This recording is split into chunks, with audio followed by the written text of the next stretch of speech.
Ab'Ebbulaniya essuula 1 olunyiriri olusooka okutuuka ku lusembayo. Mu ngeri nnyingi ez'enjawulo edda Katonda yayogereranga eri bajjajjaffe mu bunnabbi, naye mu nnaku zino ez'oluvannyuma ayogedde naffe mu Mwana gwe yassaawo okuba omusika wa byonna era mu ye mwe yatondera ebintu byonna. Oyo alaga ekitiibwa kya Katonda era n'ekifaananyi kye ddala bw'ali era abeezaawo buli kintu n'ekigambo eky'obuyinza bwe.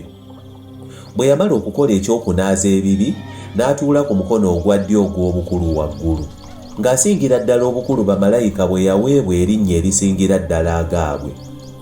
Kubanga ani ku bamalayika gwe yali ayogeddeko nti, "Ggwe oli mwana wange, leero nkuzadde ggwe." Era nate nti, "Nze nnaabeeranga kitaawe gy'ali, naye anaabeeranga mwana wange." Era nate bw'aleeta omubereberye mu nsi ayogera nti, "Era bamalayika ba Katonda bonna bamusinzenga." Era ayogera ku bamalayika nti, "Afuula abamalayika ab'empewo n'abaweereza b'ennimi z'omuliro." Naye ku Mwana ayogera nti, "Entebe yo, Ayi Katonda, ya lubeerera emirembe n'emirembe. N'omuggo ogw'obutuukirivu gwe muggo ogw'obwakabaka bwo. Wayagala obutuukirivu n'okyawa obujeemu. Katonda wo kyavudde akufukako amafuta ag'okusanyuka okusinga banno."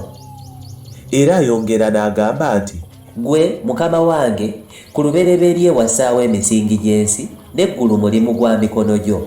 Ebyo biriggwaawo, naye ggwe oli wa lubeerera, n'ebyo byonna birikaddiwa ng'ekyambalo, era olizinga ng'essuuka, ng'ekyambalo ne biwaanyisibwa, naye ggwe oba bumu, n'emyaka gyo tegirikoma."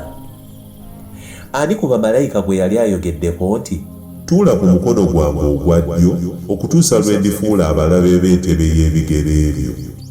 Bamalayika bonna si gy'emyoyo egitumibwa okuweereza abo abagenda okusikira obulokozi?